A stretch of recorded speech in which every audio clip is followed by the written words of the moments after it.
Like it. Well, we have inevitably spent a bunch of time this show talking about Mo Salah. It was going to happen, wasn't it? But Nita Jones is over there at the San Siro, where Liverpool played their game against Inter Milan. She's spoken to Andy Robertson about the Mo Salah situation. So let's listen to that.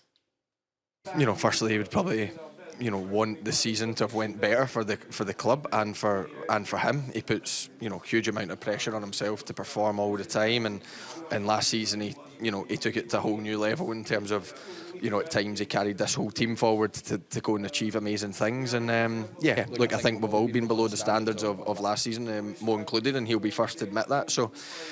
And then obviously finds himself out of the team, which is probably a bit of a unique situation for him. So it's obviously something that he's not used to experiencing, but he was positive yesterday in terms of wishing us all well, sending us on our way, and I'm sure he would have liked to have been involved, but the support for the lads was still there, and as a teammate, that's all you can ask.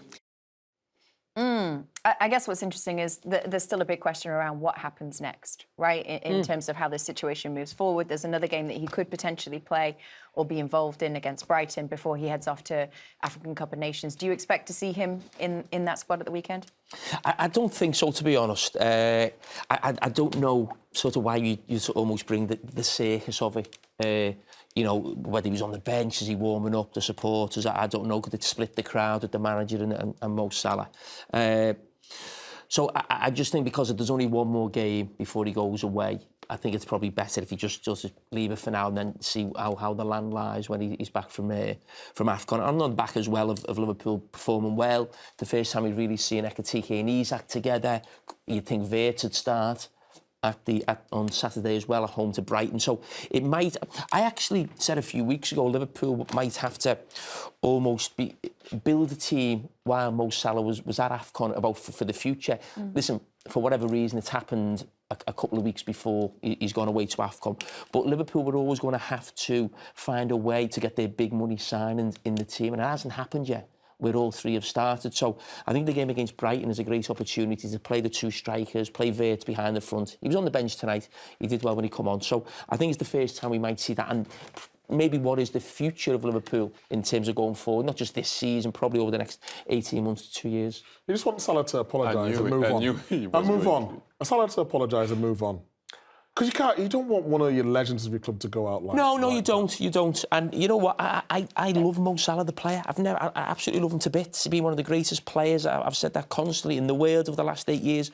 One of the greatest players in the history of the club. But the players know, the supporters know who Nane Slot's names, that you can't act like that after the game. But listen, it's happened now. I'd love him to apologise and be back involved. Are we saying apologise internally or apologise No, publicly? I mean, to his teammates. He disrespected his teammates. And, we had a little barney before. I was prodding him and winding him up a little bit. But he has disrespected his teammates. I think he's right. I had an opinion. Thierry mentioned it before the game in terms of he can say what he wants, but he's got to deal with the consequences. But I just didn't want to see him go out like this. Yeah, I think it'd be sad for someone who was being so good for a club. And listen, we're all different how you leave a club, and it's difficult to sort of choreograph, the right end, and sometimes it can be messy for players. But I think it would be sad considering what he's done for Liverpool if he wasn't given an amazing send-off, whether that's on Saturday at the end of the season or he comes back from AFCON. I don't know the actual date actually when AFCON finishes or there's a transfer window. I'm not sure. But yeah, I love Mo Salah, the Liverpool player, and what he's done. Yeah, can you give him a bit of love? Because I feel like I've never stopped giving him love for the last 8 years. I know, but I feel like people are starting to say it's personal now. And I know it's not personal. I don't care what people say. I'm not interested in what people say. It sounds like you've been on social media for the last 2 hours. Honestly, but it doesn't affect me. It doesn't bother me. Do you think social media affects me? Is that what you're insinuating? It did affect you. That's why you have to come away from it. I spend all my time on X, formerly known as Twitter. I've got better things to do. Okay. What do you like to do? The point I'm trying to make is... Relax. I have got Go no to problem. Abu Dhabi. I've got no Put my problem. feet up. I've got no problem. I love Mo Salah, the football. Absolutely adore him. Raved about him for 8 years, and I continue to do so. And it would be sad that he doesn't get the chance. Listen, because he's going to move on sooner or later. So, would you like to apologise to Mo and just say sorry for any disrespect? It just comes from passion. You're a fan. Go on, just say it down the lens. Mo, I apologise if I've upset you. I love you as the Liverpool player, but you just need to behave yourself off the pitch. That's fair. That was upsetting. That looked very genuine. Yeah. Do you think he's got CBS? Do you think he's got a dodgy box? Got social, I'm pretty sure. Social. So that is it from all of us. The whole crew, the combined crew, men's and women's champions. We're going to be back Kate, tomorrow. what have we got? Table time. Thierry, Table time. Jamie, Micah, Hush, Wine Wednesday, Wednesday. Hannah, Janelli, Jen, Darian, Kelly. We will all be here tomorrow. And yes, Micah is right. We do have a special edition of Table Time. It's our final Christmas edition. It's not Christmas. Wine Down Wednesday. Wine Down. What does Wine Down Wednesday? You have to. Well, you're going to find out soon. You're going to find out. What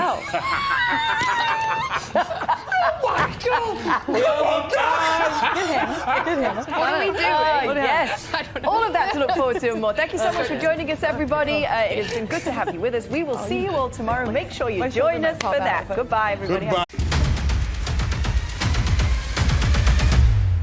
Casi a producto nuevo por semana, producto bonito que, por supuesto, pues siempre invitamos a la gente a que consuma. Si queréis encontrarlo en kingslake.pro, pues ahí tenéis las nuevas chaquetas training y también esas camisetas especiales con detalles dorados que llevan todos los equipos.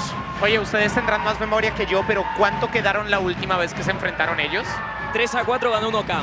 3-4. En el histórico de estos dos equipos, el que gane desempata, porque han ganado 2. El X-Buyer Team ha ganado 2. 1. Becker se lleva el rebote. Becker para marcar. Becker. El rechazo de Arnaldo. ¡Vamos! ¡Vamos! ¡Gol! ¡Vamos, Pablo! ¡Qué suerte! Mascarra en el Cooper Arena. Gol de Pablo Becker. Toro físicamente. No será capaz, Roger. ¿no? ¡No será capaz! ¡Qué cabrón! A ver Si sale el sacan 2. más de 3, se quedan sin trabajo. Mira, muy ¡Hombre! bien. Dos, ¿Cómo bien. valoran el trabajo? Bien. Ahí está ese ataque por parte del X-Buyer Team. El toque dentro de Becker. Puede marcar Carbó. ¡Gol!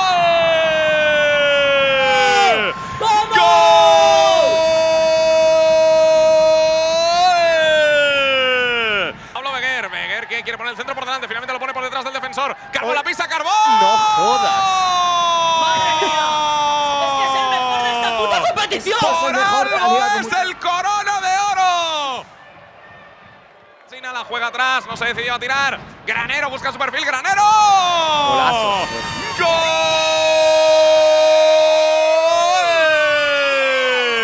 De 1K. Marca Granero. Y sí, otra vez lo ha vuelto a hacer. Buller, mira, no, Gol gol doble. Gol doble, claro, porque tiene sanción. Ah, claro, vale. Sanción, efectivamente. Grande. Claro que sí. Bueno, sinceridad ante todo. Ahí está. Juanma el toque. ¡Gol! Vale. ¡Velilla! ¡Gol!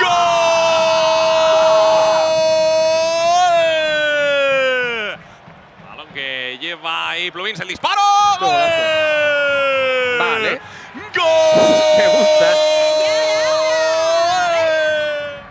Está haciendo un buen trabajo defensivo, ojo. ¡Granero! ¡Qué golazo! ¡Qué chicharro de Mar Granero! ¡Qué barbaridad! El recorte de zurda y el disparo con la derecha. Que la metió en la escuadra. Ojo ahora que ataca el X-Buyer Team. ¡Gol!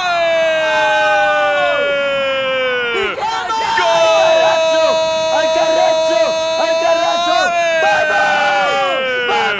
¡Del X-Buyer Team! Va a pegar Fuad en la falta. Santa madre de Dios. Sí. Vamos a ver ahí esa pelota dentro del área para Juanma que lo puede matar. ¡Gol! 2 de Juan.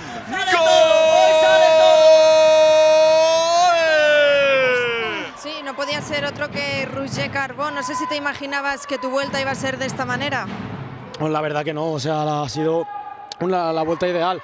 Hat-trick, partido de octavos y mañana jugamos cuartos, o sea, ha sido ideal. Aunque el trabajo no, o sea, me lo llevo yo, pero el trabajo es de todos. Hemos trabajado mucho y al final los resultados se han visto reflejados en el campo, así que muy contento. Parecía o puede parecer que sois el rival más débil por todas las bajas, pero en los pasillos se comenta que nadie quiere enfrentarse a vosotros. Bueno, a ver, yo escuché una persona que dijo de Gigantes que quería enfrentarse a nosotros, así que mañana a las 9 no te preocupes que estaremos aquí con muchas ganas, y más después de esas declaraciones. ¿Sabes por quién voy? Yo no lo sé quién es. No lo voy a decir, esta persona lo sabe. Bueno, pues enhorabuena. Muchas gracias.